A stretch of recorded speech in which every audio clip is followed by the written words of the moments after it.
fantasma que persegue o igrejismo. O igrejismo, ele tem um espírito que o persegue, um fantasma. Qual é o fantasma que persegue o espírito do igrejismo?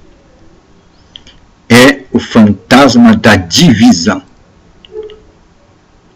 Eles têm, o espírito igrejeiro tem o maior medo desse fantasma da divisão. E como ele pune o fantasma da divisão? Com uma outra ameaça. A ameaça da condenação. É a ameaça da condenação. Agora, qual é a causa fundamental onde se baseia o igrejismo, esse espírito igrejismo, para ter tanto medo desse fantasma chamado divisão? É um postulado que ele tem. O igrejismo tem um postulado que chama-se unidade. Esse é o postulado principal do igrejismo. A unidade. Ele se vê como uma coisa única. Então, se ele é uma coisa única, a divisão vai fazer ele dois. Mas a divisão vai fragmentá-lo. E ele tem medo da fragmentação. Porque vai chegar uma hora que ele vai deixar de existir. Aí ele morre. E ninguém quer morrer, ninguém quer desaparecer. Ele tem que se perpetuar. Ele tem que se autoafirmar. Então ele se vai autoafirmar condenando a divisão. Isto teve grandes implicações na história. Terríveis implicações na história. E esse espírito continua. E vai continuar enquanto o espírito igrejismo estiver no homem. E a base desse espírito igrejista é um postulado, a unidade. Agora, nós temos que buscar com as lentes da Escritura a unidade da igreja.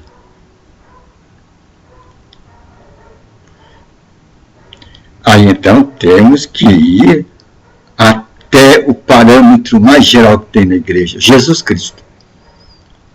Ele é o fundamento. O apóstolo Paulo falou: eu, como sábio construtor, lancei Jesus Cristo como fundamento.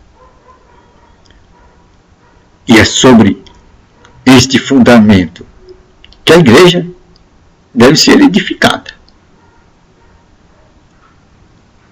Se partir de Jesus Cristo, nós acharemos a unidade perfeita. Pois em Jesus a gente é um. Mas em Jesus, ele é o fundamento da edificação da igreja de Deus na terra. Jesus Cristo. Pois ele se colocou como: eu sou o caminho. O caminho. Esse O quer dizer o único. Por diversos caminhos você pode ir a Roma. Mas, para Deus, só existe o único caminho. É a porta estreita. Chamada também de porta estreita. É Jesus Cristo, que é mais ampla do que todas as portas do universo. Pois Jesus é tão amplo quanto o próprio Deus. Jesus é mais amplo que a soma das eternidades. Então essa porta estreita esconde uma riqueza infinita, que a nossa capacidade não é capaz de sondar, que é Jesus Cristo. Este é o real fundamento da igreja.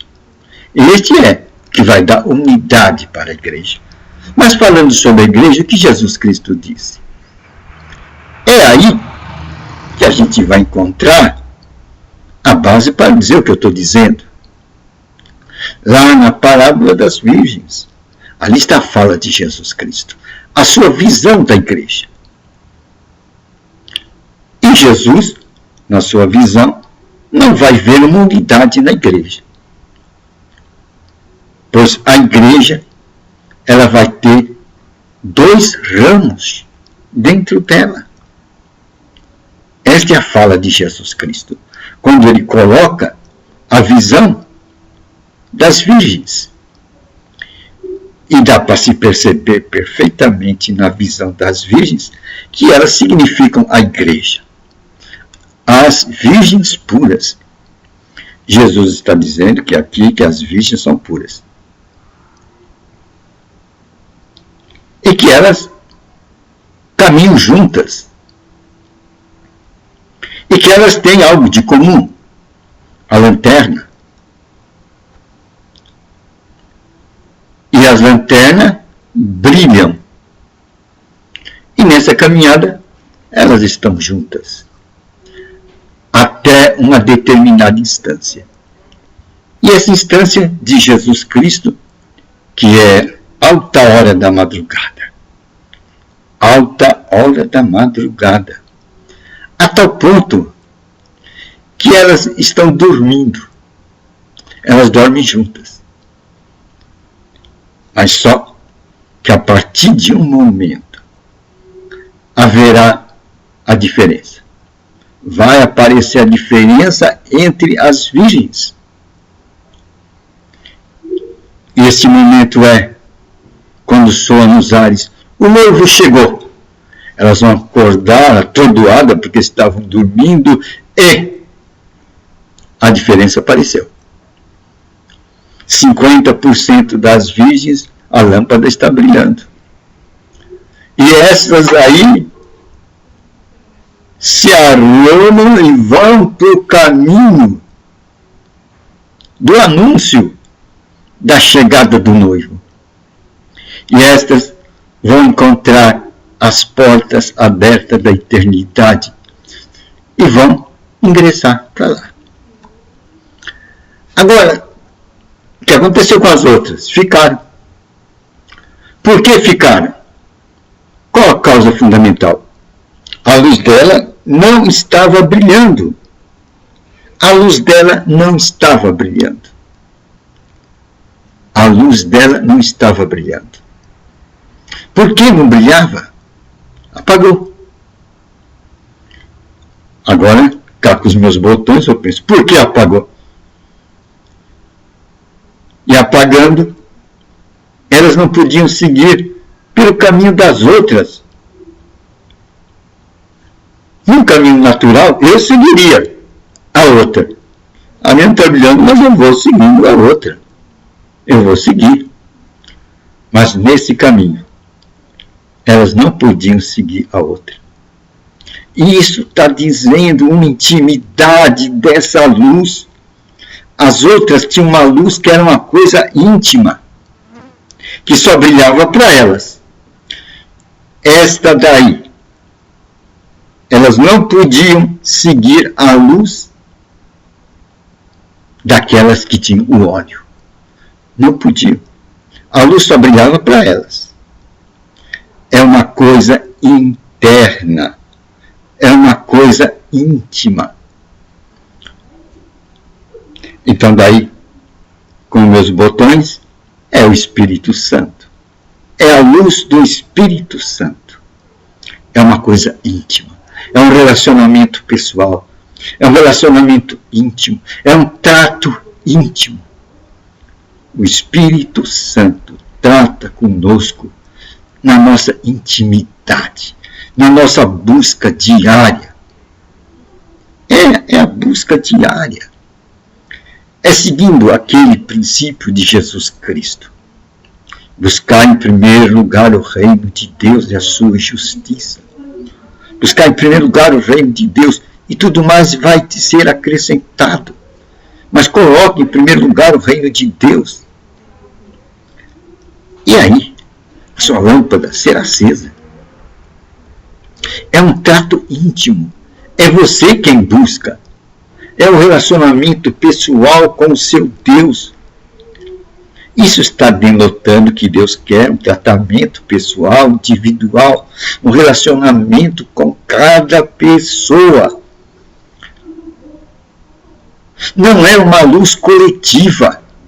Não enfoque aí, não está no coletivo. A salvação tem um enfoque que não é o coletivo, que é uma decisão pessoal. As outras, a luz dela não estava mais brilhando. É que o Espírito Santo já não estava mais brilhando sobre a terra. Então, o que vai acontecer no espírito daquele que sentiu que a lâmpada dele não mais brilha, que a lâmpada dele não tem mais sentido? Ponha você no lugar dessas pessoas. Imagine-se você olhar para a Escritura e ela não tem mais sentido. Você vai ler a palavra de Deus, não tem mais sentido. Eternidade não tem mais sentido. Nada mais tem mais sentido. Há um vazio. Você vai ficar desesperado. É onde as Escrituras dizem que muitos vão procurar morte, mas não vão encontrar. Não vai ter mais sentido. Então, desesperadamente, elas correm na busca do óleo para ter sentido a lâmpada que elas estão levando. E elas vão para trás. As outras caminharam para frente. Essas caminham para trás. Agora cá com meus botões, quando elas voltam para trás, sem o Espírito Santo, vai ser um tempo de angústia terrível.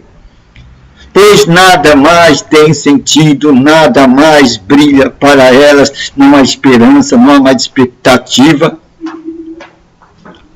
a não ser aquele desejo de encontrar óleo e seguir para o caminho dos portais da eternidade. Esta época vai ser uma grande época de trevas do mundo. Vai ser uma grande época de trevas. E na época de trevas, quem vai se aproveitar, quem vai se divertir e quem vai funcionar é o chicote do capeta. É a época da tormenta. Os homens serão atormentados nesta época, pois o Espírito Santo não está mais sobre a terra. Será época de grande angústia. Estas virgens imprudentes estão com a candeia, mas a candeia não brilha, a candeia não tem sentido. Elas estão levando aquela surra, aquelas chicotadas, vão tentar, e diz que chegam até os portais da eternidade, debaixo de chibata, tempo de angústia. Mas chegam lá, a grande surpresa, as portas fechadas. Insistem. Mas uma voz depois diz: eu nunca as vi, eu não as conheço. Nossa, é a terceira, é o terceiro tapa, é o terceiro tapa, é o terceiro tapa, é o terceiro tapa. É o terceiro tapa. Já pensou que dureza? Primeiro, a primeira decepção, quando não tinha óleo em suas candeias. A segunda decepção é o quê? A segunda decepção é quando chegam ali e os portais da eternidade estão fechados. É a segunda decepção. E a terceira é quando a voz diz: eu não conheço vocês, eu nunca vi. E onde estavam todas as suas orações de até então, olhando para trás, as suas orações não eram ouvidas, pois a voz diz que nunca as conheceu. Qual a causa fundamental? Elas não tinham a sua candeia iluminada pelo Espírito Santo. Então, que princípio iluminava, que combustível iluminava as candeias dela? Eu só posso ver à luz da interpretação, do entendimento, dos ensinamentos, dos dogmas dos homens. Era a luz do homem, o entendimento do homem, o ensinamento do homem, o floreio do homem, as ilustrações do homem. Mas agora, ela estava lá, sem luz. Terceira decepção. Então, vemos aí uma divisão na igreja. As virgens. E de repente tem as virgens que têm a iluminação do Espírito Santo, o óleo, a unção. Essas, quando é dito o noivo chegou, elas partem com a luz dela. Luz suficiente para iluminar as trevas até chegar nos portais da eternidade. E tem as virgens imprudentes, que a luz se apaga. Que elas entram num tempo de angústia muito grande. E vão buscar luz. Mas a luz que trazem, se é que trazem a luz. Quando chega lá, tem a surpresa. A surpresa de encontrar os portões da eternidade fechados. E o anúncio, como terceira batida, não é? Dizendo, não conheço vocês, eu nunca as vi. Esse é o enfoque. Jesus Cristo apontou um tipo de igreja. E nessa igreja, uma divisão. As virgens estão divididas. Então, ele sabe tudo. Agora, pode-se falar de unidade. Do ponto de vista do quê? Da igreja que tem o óleo. Esta que tem o fundamento do óleo. O óleo iluminando as Escrituras. E nós sabemos que as Escrituras representam a palavra e a palavra representa Cristo. Cristo iluminado pelo Espírito Santo. Aí sim, aí pode-se ver a unidade. Mas essa unidade, ela vai ficar mais rica quanto mais ela se dividir. Quanto mais compartilhar o Espírito Santo, porque é o Espírito Santo quem vai iluminar, trazer o Cristo, a lembrança do Cristo real para nós. Então, quem vai nos convencer, quem vai nos trazer Cristo, não é o esforço de um homem, não é o esforço de um grupo, mas quem vai convencer do pecado, da justiça e do juízo é o próprio Espírito Santo. A obra é de Deus. E nós vamos apenas apresentar. Apresentamos o Evangelho. Mas quem vai convencer? Quem vai convencer? Quem vai persuadir é o Espírito Santo. E além disso, o Espírito Santo é aquele que vivifica os nossos corpos mortais. Quer dizer, ele cura, ele sara. Olha aí, aparecendo a causa fundamental dos milagres, o Espírito Santo. É uma boa nova, não é? Então, nós vimos aí que o Espírito Santo é quem vai infundir em nós a presença de Jesus Cristo. É quem vai nos fazer lembrar a presença de Jesus Cristo.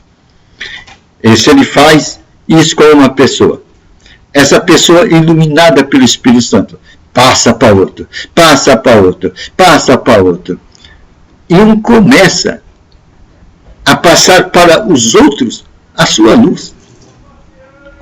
E assim, nessa multiplicação, devido à divisão, e é um trabalho individual, pois o Espírito Santo trabalha de forma individual. Nós vamos aumentar o conhecimento de Deus aqui na Terra. É uma boa nova, né? É uma boa nova. O conhecimento de Deus se fará por infusão do Espírito Santo, por um convencimento do Espírito Santo na consciência do indivíduo. Então, o mérito todo ainda será de Deus. A nossa salvação é pela graça. É uma obra de Deus. E o Espírito Santo é aquele que vai nos convencer. É aquele que vai mostrar o Jesus real. Vai tirar da palavra e vai nos fazer lembrar todo o ensinamento de Jesus Cristo. É uma boa nova, não é? Quem vai nos convencer? O Espírito Santo.